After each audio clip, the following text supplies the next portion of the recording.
नमस्कार मित्रांनो, जय शिवराय. प्रितेश रॉक्स कोल्हापूर या चॅनेलवर आपले स्वागत आहे. आज तुमच्यासाठी एक नवीन स्टोरी घेऊन आलो आहे.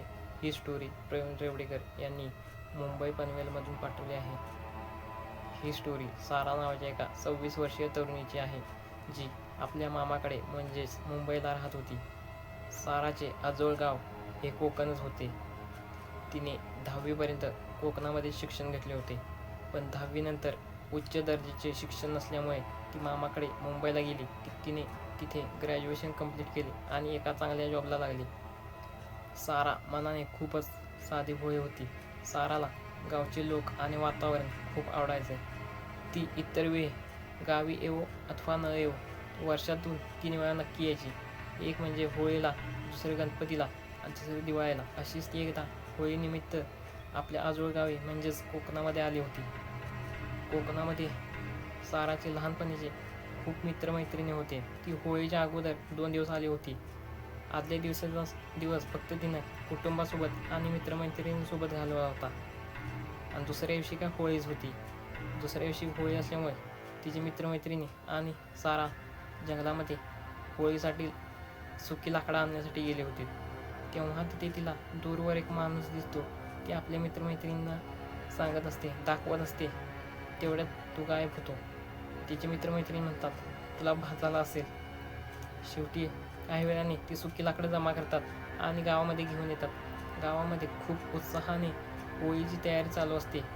लाकडं घेऊन येतात, तिथे होळी बनवतात. सुमारे 6 वाजलेले असतात. सारा आणि तिच्या मैत्रिणी होळीभोवत्यानं रांगोळी काढत असतात. रांगोळी काढतात, तिथे सजावट करतात आणि काही वेळाने होळी दहन झाल्यानंतर काही वेळ ते आपल्या मित्रमैत्रिणींसोबत गप्पा मारते आणि घरी येते. घरी आल्यानंतर कुटुंबासोबत जेवण करते, थोड्या गप्पा मारत बसते. त्या गावची एक परंपरा असते, होळीच्या दिवशी रात्री अंगणामध्ये झोपायचं. घरामध्ये कोणीही झोपणार नाही म्हणून सारा, तिची छोटी बहीण, आई, वडील आणि आजी अशी 5 जण अंगणामध्ये झोपलेले असतात. सुमारे 12 वाजलेले असतात. साराला अचानक जाग येते. तिला तहान लागलेली असते. तिथेच एक मडकं असतं. ती उठते आणि तिथून पाणी पिते. पाणी पिता पिता तिचं लक्ष थोडं दूर जातं. तिथे एक व्यक्ती उभी असते. ती व्यक्ती काही स्पष्ट दिसत नाही. ती पटकन आपल्या आईवडिलांना, आजीला आणि बहिणीला उठवते आणि दाखवते, ते बघा तिथे कोणतरी आहे. पण जसे ते उठतात, ती व्यक्ती गायब होते. ना साराला दिसते ना साराच्या कुटुंबाला. ते बोलतात, तुला भात झाला असेल, झोप. मग सारा पुन्हा झोपते. साराला नक्की माहिती असतं की आपल्याला भात झालेला नाही. तिथे नक्कीच कोणीतरी व्यक्ती उभी होती. ती पुन्हा उठून पाहते तर तिथे पुन्हा ती व्यक्ती उभी होती. ती बरोबर साराकडेच पाहत होती. ती काही साराला स्पष्ट दिसत नव्हती, पण साराकडे पाहते हे मात्र तिला नक्की माहिती होतं. ती उठते आणि चालत चालत त्या व्यक्तीकडे जायला जाते. जशी सारा पुढे जाते तशी ती व्यक्ती दूरवर जाते. थोडं पुढे गेल्यानंतर अचानक ती व्यक्ती गायब होते. साराला थोडी भीती वाटते. साराला काहीच समजत नसतं. आपल्याला भास होतोय की खरंच कोणीतरी व्यक्ती उभी आहे. सारा पुन्हा झोपी जायला मागे वळते. तेवढ्यात पाहते तर काय, तिच्या मागे ती व्यक्ती उभी होती. ती अंधारामध्ये असल्यामुळे तिला काही स्पष्ट दिसली नाही. तिच्याकडे मोबाईल होता. तिने टॉर्च लावला.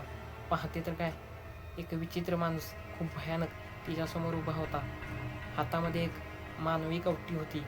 त्याने घोंगडं घेतलं होतं. ती खूपच घाबरली आणि डोळे झाकून जोरात किंचाळली. जशी सारा किंचाळली तसे तिच्या घरचे उठले आणि साऱ्याकडे धावत आले. साराला विचारलं, काय झालं? साराने डोळे उघडले तर पाहते तर ती व्यक्ती गायब होती आणि तिच्यासमोर तिचे घरचे होते. साराने सांगितलं, इथे कोणतरी व्यक्ती उभी होती. मी तिच्याकडे गेले तर ती अचानक गायब झाली आणि लगेच माझ्या मागे उभी होती. त्या हातामध्ये कवटी होती. तिच्या घरचे थोडे घाबरले म्हणून ती पुन्हा अंगणामध्ये झोपले नाही. तिचे वडील म्हणाले, आतमध्ये झोपू, परंपरा एकीकडे आणि आपल्या कुटुंबाचं संरक्षण एकीकडे, म्हणून ते घरामध्ये झोपले. आतमध्ये झोपल्यावर देखील सारा थोडी घाबरली होती. मग थोड्या वेळाने कोणाचा तरी दार ठोठावण्याचा आवाज येऊ लागला. सारा उठली आणि म्हणाली, आई, बाबा, कोणते दार ठोठावत आहे? तेवढ्यात दार ठोठावणं बंद होतं.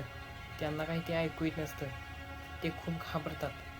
त्यांना वाटतं आपल्याला तर काहीच ऐकू आलं नाही, मग हिला असले कसले भास होत आहेत. ते बोलले, झोप सारा, कोणी नाही, तुला भास आला असेल. पुन्हा झोपले. शेवटी पुन्हा थोड्या वेळाने कोणाचं दार ठोठावण्याचा आवाज येऊ लागला. साराने पुन्हा आपल्या घरच्यांना उठवले. पुन्हा तो आवाज बंद झाला. तिच्या घरचे खूप घाबरले. त्यांना वाटले हिला कसले भास होत आहेत, आम्हाला कोणाला ऐकू आलं नाही, मग हिलाच असले कसले भास होत आहेत. तिच्या आजी म्हणाली, हिला नक्कीच कसली तरी बाधा झाली असेल. त्यानंतर सारा आणि तिच्या घरचे पूर्ण रात्र झोपले नाही. ते खूप घाबरले होते. दुसऱ्या दिवशी साराला घेऊन तिचे आई वडील एका मांत्रिकाकडे गेले. त्या मांत्रिकाने सांगितले, काल जेव्हा ही लाकडं आणण्यासाठी जंगलामध्ये गेली होती, तेव्हापासून एक प्रेत हिचा पाठलाग करत आहे. काहीच दिवसात ते हिच्या शरीरावर देखील ताबा घेईल. तिच्या घरची बोलली, ह्याच्यावर काही उपाय नाही का? तो मांत्रिक बोलला, एक पूजा करावी लागेल. मग त्याने कसली तरी पूजा केली आणि सारा बरी झाली. आणि मग सारा 1-2 दिवसांनी मुंबईला गेली. तिचं आयुष्य पुन्हा सुरळीत लागलं. मित्रांनो, व्हिडिओ आवडला असेल तर लाईक करा, शेअर करा आणि अशाच नवनवीन व्हिडिओसाठी आपल्या चॅनेलला सबस्क्राईब करा.